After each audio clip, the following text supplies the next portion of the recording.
Shalom, shalom, bien-aimés de Dieu, demeurez tous bénis dans le puissant et glorieux nom de notre Seigneur Jésus-Christ.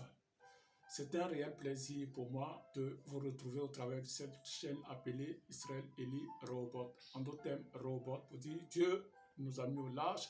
Dieu voudrait te mettre au large au travers de ses enseignements, au travers de la parole que tu vas recevoir, que nous allons recevoir en ce jour. Bien-aimés de Dieu, la Bible dit que Dieu ne fait rien sans sa parole. Il est dit que toutes choses ont été faites par sa parole. Rien de ce qui a été fait n'a été fait sans sa parole. C'est dans cet élan que nous avons pris l'initiative de partager avec vous le livre de l'Évangile de Jean. Nous avons commencé déjà et nous sommes au verset 35. La dernière fois, on s'était arrêté au verset 35 de l'Évangile chapitre 1. Nous avons lu le verset 25 jusqu'au verset 35. Nous sommes à notre troisième séance aujourd'hui. Comme récapitulatif, la fois dernière, nous avons vu Jean-Baptiste. La conversation que Jean-Baptiste a eue avec ces personnes, ces sacrificateurs qui ont été envoyés par les Juifs, afin de savoir quelle est la raison pour laquelle ils baptisaient.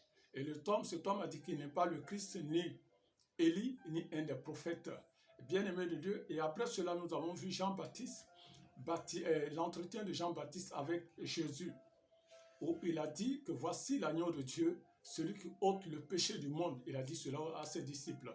Bien-aimés de Dieu, nous voulons maintenant parcourir la suite de notre lecture, de notre temps d'étude biblique. C'est pourquoi je t'invite, toi qui m'écoutes, à avoir ta Bible auprès de toi. Nous allons ensemble parcourir les Saintes Écritures. Mais bien avant cela, nous allons faire recours à l'enseignant par excellence, qui est le Saint-Esprit, celui-là qui était présent le jour des faits, afin qu'il puisse nous relater les faits. C'est pourquoi, bien-aimé de Dieu, je t'invite à ce que nous puissions ensemble prier pour que l'Esprit de Dieu soit au-devant de toutes choses, afin de nous éclairer, afin de nous donner la révélation de sa parole. Seigneur notre Dieu, je viens te confier ce moment à toi, Seigneur Jésus-Christ. Saint-Esprit de Dieu, toi qui es le Maître, toi qui es Seigneur, toi qui es Dieu, toi qui étais au commencement de toutes choses, et toi qui es Seigneur Dieu, je prie, Saint-Esprit, que tu nous donnes la révélation de ta parole. Seigneur, l'auteur de ce livre de Jean a été inspiré. Toi, tu étais présent ce jour-là. Pendant ces fêtes, tu étais présent. Je prie maintenant que tu nous donnes la révélation de cette parole qui va libérer chacun de nous, cette parole qui va nous affranchir. Car tu as dit, vous connaîtrez la vérité et la vérité vous affranchira. Saint-Esprit, sois l'enseignant par excellence afin que ton nom soit glorifié au nom puissant et glorieux de notre Seigneur Jésus-Christ. Amen. Amen, amen, amen. Maintenant, nous allons commencer là où on s'était arrêté, au verset 35 du livre de Jean, chapitre 1. Par la grâce de Dieu, nous allons terminer tout le chapitre et passer à un second chapitre. On s'était arrêté au verset 35, je lis, que Dieu bénisse sa parole. Le lendemain, Jean était encore là avec deux de ses disciples. Pour dire que le lendemain, après que Jean ait baptisé Jésus, le lendemain, on nous dit que Jean-Baptiste était encore là avec ses deux disciples. Et je continue au verset 36. Et ayant regardé Jésus qui passait, il dit, voilà l'agneau de Dieu. Pour dire que Jean-Baptiste regarda et vit encore une seconde fois l'agneau de Dieu. Il vit Jésus. En Jésus, il voyait un agneau sans tache ni rude. Avec ses yeux spirituels, il ne voyait pas seulement le fils du charpentier, il ne voyait pas son cousin, mais il voyait un agneau que Dieu a envoyé sur terre pour être un sacrifice agréable à Dieu pour le salut de l'humanité. Et ce sacrifice devait passer à la croix. Et donc, il dit, voici l'agneau de Dieu qui ôte le péché du monde. Mais là, nous voyons, il dit ici, voici l'agneau de Dieu. Je continue. Au verset 37, il est dit, les deux disciples l'entendirent prononcer ces paroles. Pour dire, les deux disciples qui étaient avec lui entendirent Jean-Baptiste prononcer ces paroles et ils suivirent Jésus. Et de là, ils ont commencé à suivre Jésus. Jésus se retourna et voyant qu'il les suivait, il leur dit, que cherchez-vous? Vous voyez, les deux disciples du Seigneur, les deux disciples de Jean-Baptiste, dès lors qu'ils ont entendu ces paroles de vérité, venant de Jean disant que c'est l'agneau de Dieu, ils se sont levés, ils ont commencé à suivre Jésus. Et voici ce que Jésus va dire maintenant. Jésus se retourna et voyant qu'ils le suivaient, il leur dit, que cherchez-vous? Pour dire, qu'est-ce que vous cherchez? Il lui répondit, Rabbi, ce qui signifie maître. Où demeures-tu? Pour dire, maître, où est-ce que tu demeures? Nous voyons que ces personnes non seulement suivaient Jésus, mais ne voulaient pas seulement le suivre, mais ils voulaient savoir où est-ce qu'il demeurait. Où est-ce qu'il demeurait? Pour dire, où est-ce qu'il est?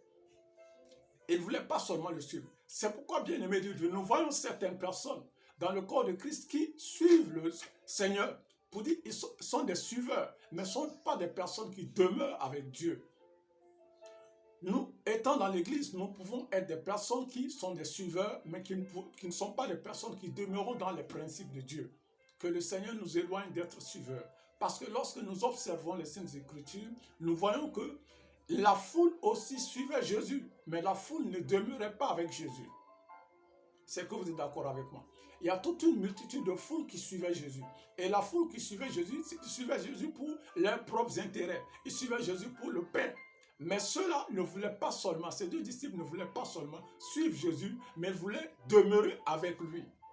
Et c'est pourquoi nous voyons qu'une partie de ceux qui suivaient Jésus ne demeuraient pas avec lui. Il n'y avait que les 12 qui demeuraient avec lui. Donc que le Seigneur fasse de nous des personnes qui vont demeurer réellement dans les voies de Dieu. C'est vrai que Christ n'est plus de ce monde, mais il nous a donné sa parole. Il nous a donné ses préceptes. Il nous a donné ses commandements. Et il a dit, si vous m'aimez, gardez mes commandements. C'est en gardant sa parole, en gardant ses préceptes, en vivant selon en conformant notre vie à la parole, que nous demeurons maintenant en Jésus-Christ. Que le Seigneur fasse de nous des personnes qui allons demeurer dans ses voies. Je continue. Au verset 39, il dit, « Venez leur, dit-il, et voyez, ils allaient et ils virent où ils demeuraient. Et ils restèrent auprès de lui. » Jésus leur dit maintenant, venez. Ils ont suivi Jésus. Ils arrivaient où ils virent où Jésus était.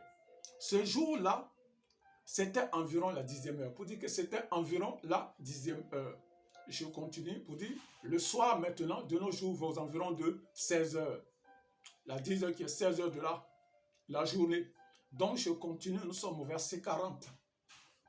On nous dit que André, frère de Simon-Pierre, était l'un de ceux qui avaient entendu les paroles de Jean. On nous dit que André, frère de Simon-Pierre, était l'un de ceux qui avaient entendu ces paroles. André, l'un des frère de Simon-Pierre, était l'un de deux qui avaient entendu les paroles de Jean et qui avaient suivi Jésus. Et je continue au verset 41, on nous dit que ce fut lui qui raconta le premier son frère Simon. Pour dire, c'est André qui alla vers son frère en premier, son frère Simon en premier, pour lui dire, voici, j'ai rencontré le Christ. Nous avons rencontré celui dont les Saintes Écritures nous parlaient. Je continue. Il dit, nous avons trouvé le Messie. Pour dire, nous avons trouvé le Messie, nous avons trouvé le Christ, ce qui signifie Christ. Au verset 42, et il le conduisit vers Jésus. Pour dire que André a conduit son frère maintenant vers Jésus, son frère Simon.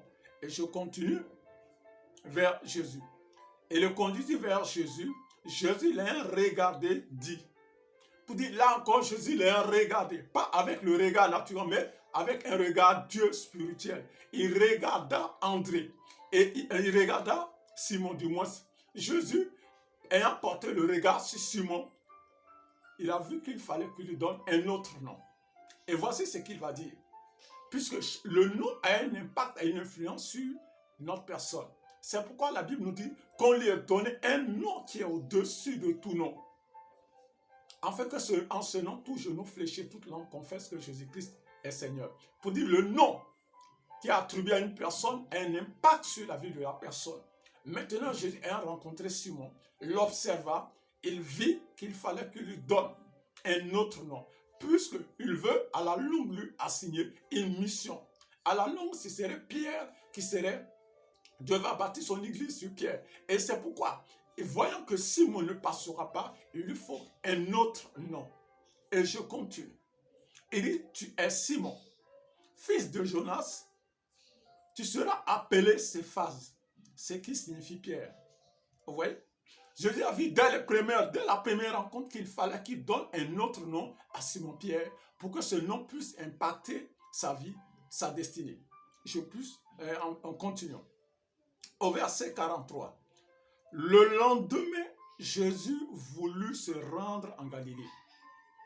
Et il rencontra Philippe. Vous voyez, le lendemain, Jésus voulant se rendre en Galilée, il rencontra Philippe et lui dit, suis-moi. Philippe, suis-moi. 2 mots, pas plus. 2 mots, rien que 2 mots. Il dit Philippe. Il dit, suis-moi. Ayant rencontré Philippe, il dit, suis-moi. Et de là, Philippe a suivi Jésus. Nous voyons un des disciples encore qui se joint à Jésus pour le suivre. Et cette personne aussi a eu à demeurer avec Jésus. Il fait partie d'un des disciples. Nous sommes au verset 44. Je continue, que Dieu bénisse sa parole. Philippe était de Bethsaïda, de la ville d'André et de Pierre. On nous dit que Philippe était de Bethsaïda, de la ville d'André et de Pierre. On dit que Philippe était dans la même ville que André et Pierre. Philippe était de la même ville que André et Pierre. Donc nous continuons. Au verset 45, on nous dit que Philippe en retour, puisque après que Philippe ait rencontré Jésus, Philippe en retour rencontre Nathanaël. Vous voyez? Philippe ayant rencontré Jésus, ou je dirais Jésus en d'autres termes ayant rencontré Philippe, Philippe en retour rencontre Nathanaël. Et voici ce qu'il va dire à Nathanaël. On dit Philippe rencontra Nathanaël et lui dit, nous, pour dire que nous avons vu, moi et Simon Pierre et André, nous avons vu celui de qui Moïse a écrit dans la loi et dont les prophètes ont parlé. Jésus de Nazareth. Pour dire ici, il dit que nous avons vu, dont Moïse a parlé dans la loi et les prophètes aussi en ont parlé. La venue du Christ, la venue du Messie. Puisque Moïse même en a parlé. Et nous pouvons voir cela dans le livre de Deutéronome. Deutéronome 18 au verset 15. Deutéronome 18 au verset 15. Nous pouvons lire ce passage. Nous verrons que Moïse même en a parlé. Deutéronome 18 au verset 15, je lis, que le Seigneur bénisse sa parole. Et l'Éternel ton Dieu te suscitera du milieu de toi, d'entre tes frères. Nous voyons ici, c'est Moïse qui parle de la part de Dieu. Il parle au peuple d'Israël. Il dit, l'Éternel ton Dieu te suscitera du milieu de toi, d'entre tes frères, un prophète comme moi. Vous dites, un prophète comme moi. Moïse parle au peuple. Vous l'écouterez. Il dit, vous l'écouterez. Dieu va susciter un prophète dans vos frères, au milieu de vous, dans vos frères, et vous devez l'écouter. Donc c'est de cette personne que Philippe parle ici à Nathanaël, qui est le Messie, qui est le Christ. Et je continue au verset 46. Nathanaël lui dit, peut-il venir de Nazareth quelque chose de bon? Vous voyez, la ville de Nazareth, cette petite ville, est-ce que quelque chose de bon peut-il venir de là? N'oublions pas que la Bible dit que Dieu utilise les faibles pour confondre les forts. Dans cette petite ville de Nazareth, est-ce que quelque chose de bon peut-il venir de là? Voici ce que Nathanaël va dire à Philippe. Et à Philippe maintenant de répondre, Philippe lui répondit, viens et vois. Toi qui dis que quelque chose de bon ne peut pas venir de Nazareth, ce n'est pas un problème. Néanmoins, viens voir, viens et vois. Et Philippe dit cela à Nathanaël. Il dit, Nathanaël, viens voir si réellement quelque chose de bon ne peut pas venir de Nazareth, tu le sauras. Moi, je veux seulement que tu viennes voir si c'est lui ou pas. Nous sommes au verset 47. Et Jésus, voyant venir à lui Nathanaël, lui répondit. Pour dire, Jésus, voyant venir Nathanaël, il lui répondit en disant, voici vraiment un Israélite. Il dit, voici vraiment un Israélite. Pour Jésus, déjà, qui est Dieu, connaissait déjà la pensée de l'homme. Il est omniscient. Lui, étant omniscient, il sait toutes choses à l'avance. Et donc, ayant vu Nathanaël, il dit, voici réellement, cet homme est un Israélite. Et par la suite encore, l'Esprit de Dieu va lui révéler encore la vie de cet homme appelé Nathanaël. Et je continue. Il dit, dans lequel il n'y a point de fraude. Il dit, voici quelqu'un, un Israélite, dans lequel il n'y a point de fraude.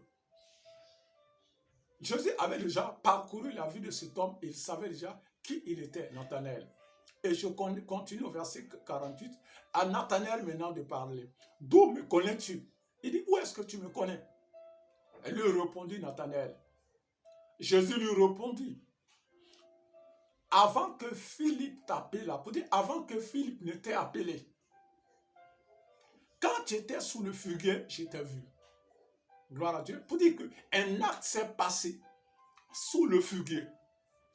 Un acte s'est passé sous le figuier. Et Nathanaël a commis un acte de fidélité. Nathanaël a commis un acte d'intégrité. Nathanaël a commis un acte de loyauté.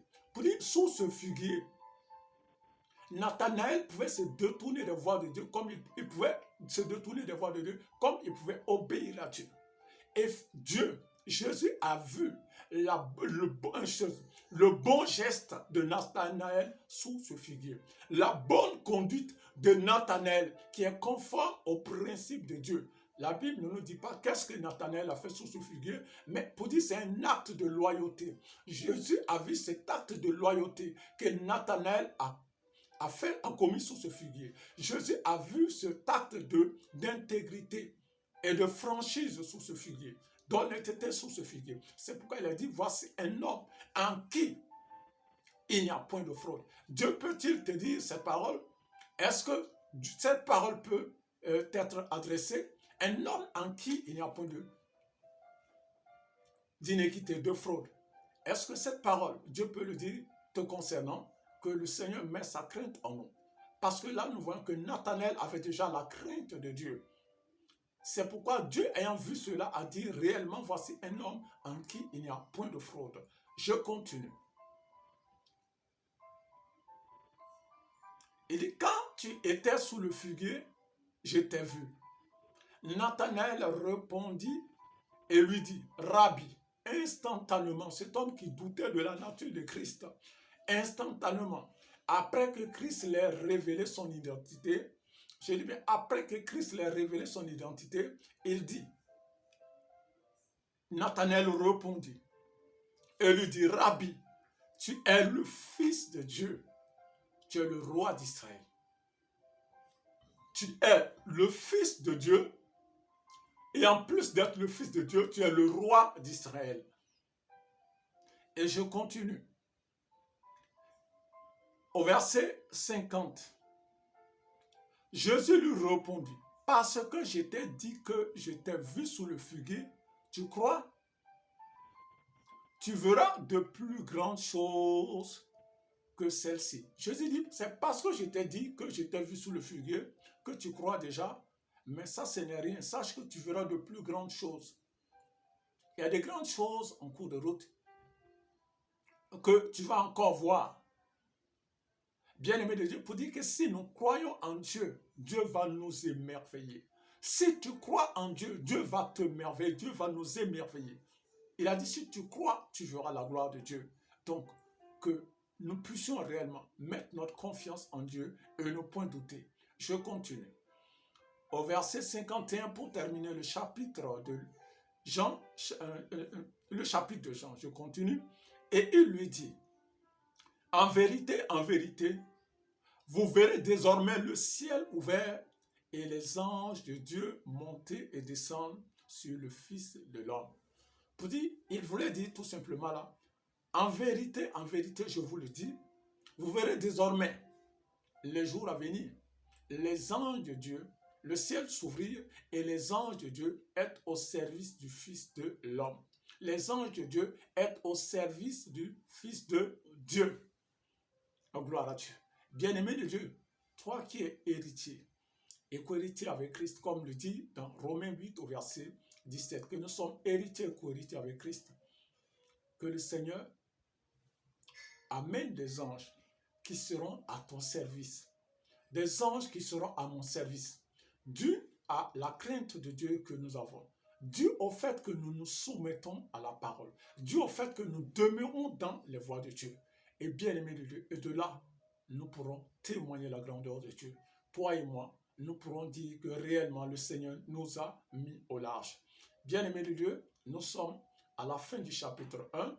J'aimerais qu'ensemble que nous puissions dire merci à Dieu pour cette parole qui nous a été donnée. Ce n'est pas un mérite, mais c'est une grâce. Oui, la Bible dit qu'il envoya sa parole et sa parole les guérit. Rendons grâce à Dieu pour cette parole qui nous a été donnée. Seigneur notre Dieu, je te rends grâce, je te dis merci papa, je te glorifie, je te célèbre, je te magnifie. J'acclame ton saint nom. Ô éternel Dieu, Dieu de gloire et le Dieu de bonté, sois béni, sois magnifié, sois exalté, sois honoré dès maintenant et à jamais.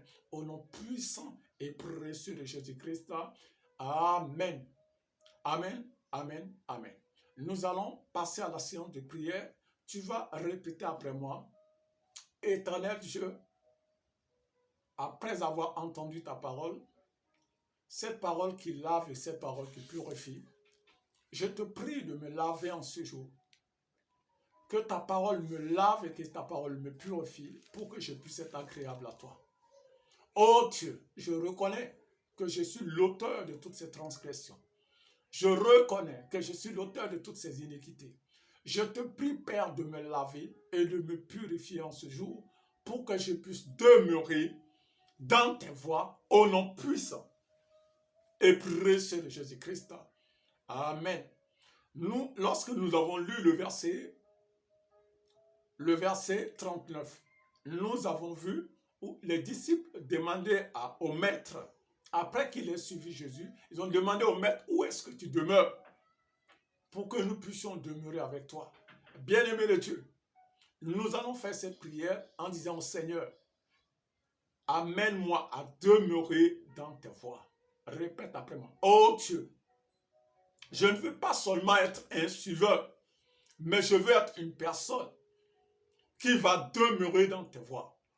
Oh Seigneur Jésus, amène-moi à demeurer dans tes voies. C'est à cela que je verrai la gloire de Dieu. C'est mon obéissance à tes principes, mon obéissance à tes instructions, mon obéissance à tes ordonnances, que je verrai la gloire de Dieu. Que cette parole qui a été envoyée, oh, qu'elle produise son effet dans ma vie. Oh Dieu, mets ta crainte en moi et que cette crainte m'amène à demeurer permanemment dans tes voies. Oh Seigneur Jésus, que ta parole puisse demeurer en moi et que de là, que je puisse voir ta gloire au nom puissant et précieux de Jésus-Christ. Éternel Dieu, tu l'as dit dans Jean 8 au verset 32, que vous connaîtrez la vérité et la vérité vous affranchira. Cette vérité m'affranchit maintenant. Je déclare en ce jour, répète après moi, je déclare en ce jour que cette vérité, qui est la parole que j'ai reçue en ce jour, m'affranchit de tout lien au nom puissant et précieux de Jésus-Christ.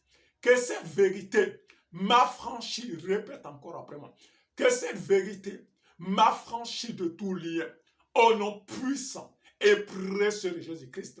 Tout lien générationnel qui me maintenait dans la captivité soit brisé maintenant par cette vérité provenant de la parole au nom puissant et précieux de Jésus-Christ. Répète encore après. Toute chaîne qui me maintenait jusque là dans la captivité, dans la servitude, je déclare dans le nom de Jésus-Christ que ces chaînes se brisent maintenant. Que ces chaînes se brisent maintenant. Après avoir reçu cette vérité provenant de la parole, je déclare maintenant que les chaînes sont brisées. Répète après. Que les chaînes sont brisées. Toute chaîne de servitude est brisée maintenant. Au nom puissant et précieux de Jésus-Christ. Au nom puissant et précieux de Jésus-Christ. Malora Bashika Odaziba. Je me tiens sur la parole qui est une tour forte pour moi qui a été justifié. Répète encore après moi. Je me tiens sur la parole qui est une tour forte pour moi qui a été justifié. Je me tiens sur la parole qui est une tour forte et je déclare ma victoire face à toute œuvre des ténèbres. Ma victoire face à toute œuvre des ténèbres. Ma victoire face à toute forme d'adversité. Au nom puissant et précieux de Jésus-Christ. Je répète maintenant et je déclare de la même manière que Christ a donné un nouveau nom à Simon. Je reçois le nom de vainqueur. Je reçois le nom de Jésus qui est au-dessus de tout nom. Ce nom est mon partage. Ce nom est mon partage. Le nom Jésus est mon partage qui révèle en moi le vaillant homme, qui révèle en moi l'homme, le héros. Je suis plus que vainqueur. Je suis plus que vainqueur. Je suis plus que vainqueur. Au nom puissant et précieux de Jésus-Christ. Répète encore après moi. Je suis plus que vainqueur par celui qui vit en moi. Je suis plus que vainqueur par celui qui vit en moi. Au nom puissant et précieux de Jésus-Christ. Répète encore après moi. Car si je vis, ce n'est plus moi, et tu peux dire ton nom. Si je vis, ce n'est plus moi, Israël, Élie, qui vit, mais c'est Christ qui vit en moi. Répète encore après moi. Si je vis, ce n'est plus moi, Israël, Élie, qui vit, mais c'est Christ qui vit en moi. C'est Christ qui vit en moi. L'espérance de la gloire. L'espérance de la gloire. L'espérance de la gloire. Car il est écrit dans 1 Corinthiens 6, au verset 7, au verset 17, que celui qui s'attache au Seigneur est avec lui un seul et même esprit. Je m'attache à la parole. Répète après moi. Je m'attache à cette parole que j'ai reçue en ce jour. Je m'attache à cette parole. Je m'attache à cette parole. Mon âme s'attache à cette parole afin d'être avec lui. Un seul esprit. Mon âme s'attache à cette parole que j'ai reçue en ce jour. Mon âme s'attache, répète encore après moi. Mon âme et mon esprit s'attachent à cette parole que j'ai reçue en ce jour, afin d'être avec lui. Un seul esprit, au nom puissant et précieux de Jésus-Christ. Au nom puissant et précieux de Jésus-Christ. Je suis héritier. Répète après moi. Je suis héritier et co-héritier avec Christ. Je suis héritier et co-héritier avec Christ. C'est pourquoi je déclare que je suis plus que vainqueur. Je suis plus que vainqueur. Face à mes ennemis, je ne crains aucun mal. Face à mes adversaires, je ne crains aucun mal, car je ne suis pas seul. Je ne suis pas seul. Christ est en moi. Christ vit en moi. Christ est en moi. C'est lui le berger de ma vie. C'est lui le berger de ma vie. Et je ne crains, répète encore après. Je ne crains aucun mal. Je ne crains aucun mal. Je ne crains aucun mal. Je suis plus que vainqueur. Au nom puissant et précieux de Jésus-Christ. Au nom puissant et précieux de Jésus-Christ. Malora Bashikazotalia. Bien-aimé de Dieu, je viens te dire aujourd'hui que tu es plus que vainqueur. Tu es plus que vainqueur. Oui, parce que Christ vit en toi. Christ vit en nous. Oui, si la Bible dit, si vous demeurez en moi et que mes paroles demeurent en vous, demandez ce dont vous avez besoin et cela vous sera accordé. Oui, si vous demeurez en moi et que mes paroles demeurent en vous, demandez ce dont vous avez besoin et cela vous sera accordé. Bien-aimé de Dieu, c'est le temps où nous allons prier maintenant pour les requêtes. Quelle que soit la requête que tu as, crois seulement qu'au travers de cette prière, Dieu va se glorifier. Je dis, quelle que soit la requête que tu as, même si cela a perduré, crois que Dieu va se glorifier. Crois que Dieu va agir. Parce que sa parole ne revient point à lui sans effet. La parole de Dieu ne revient point à lui sans effet. Je connais un chasseur qui ne revient jamais bredouille de la chasse. C'est Jésus. Je connais un chasseur qui ne revient jamais bredouille de la chasse. C'est la parole de Dieu. Un chasseur, quelle que soit son habileté, de temps à autre, peut revenir bredouille. Mais ce chasseur dont je vous parle, Jésus-Christ, la parole vivante, elle ne revient point à Dieu sans avoir accompli sa volonté, son dessein. C'est pourquoi je viens te dire aujourd'hui que cette parole que tu as reçue, le fait que nous avons lu ensemble la parole, crois que de là, Dieu va se glorifier. Je vais prier pour toi. Lève tout simplement la main, quelle que soit la requête que tu as. Crois seulement que la parole de Dieu va produire son effet. Seigneur, je te rends grâce. Tu as dit dans Matthieu 7 au verset 7, demandez et l'on vous donnera. Cherchez et vous trouverez. Frappez et l'on vous ouvrira. Tu as encore dit dans Jean 15 au verset 7 que si vous demeurez en moi et que mes paroles demeurent en vous, demandez ce dont vous avez besoin et cela vous sera accordé. Je viens te confier maintenant tes bien-aimés, la requête de tes bien-aimés à toi, la requête de tes enfants, la requête de ceux, Seigneur, qui marchent selon tes voies, la requête de ceux qui ont gravé ta parole dans leur cœur. Visite-les maintenant. Vois en eux des fils héritiers. Vois en eux des fils héritiers. Vois en eux des fils héritiers qui n'ont pas à l'héritage qui est dû à tes enfants. Vois en eux des fils héritiers afin qu'ils puissent demeurer en possession de leur héritage. Qu'ils puissent demeurer en possession de leur héritage. Que ce soit l'homme ou que ce soit une femme qui est dans le besoin en ce moment, qui m'écoute, qu'au travers de cette prière, qu'il reçoit son héritage qu'il avait été promis. Qu'il reçoit son héritage qu'il avait été promis. Qu'il reçoit maintenant l'exaucement au nom de Jésus-Christ. Au nom puissant et précieux de Jésus-Christ, afin que cette personne puisse témoigner la grandeur de Dieu. Au nom puissant et glorieux de notre Seigneur Jésus-Christ. Amen. Amen. Amen. Amen. Bien-aimé de Dieu, c'est un réel plaisir pour moi de partager l'évangile de Jean, le premier chapitre avec vous. Par la grâce de Dieu, nous allons nous retrouver pour la suite du chapitre 2. Comme je l'ai dit, nous voulons poursuivre tout l'évangile de Jean. Nous allons finir tout le chapitre. Par la grâce de Dieu. Bien-aimé de Dieu, c'était le pasteur Israël Elie, votre humble serviteur. Si il est que une personne m'a suivi jusque-là et que cette personne n'a pas encore confessé Jésus-Christ comme Seigneur Sauveur, bien-aimé de Dieu, c'est le moment de le faire. Pour cela, tu peux me contacter en privé. Le numéro, c'est le plus 226 78 33 39 96. Je répète, plus 226 78 33 39 96. À ce numéro, tu m'envoies tout juste un message et de là, je pourrai te contacter afin de voir quelle est la procédure que nous allons entamer pour le salut, pour ton salut. Bien-aimé de Dieu, ça a été un réel plaisir pour moi. À bientôt. Shalom. Que le Seigneur nous amène tous au large.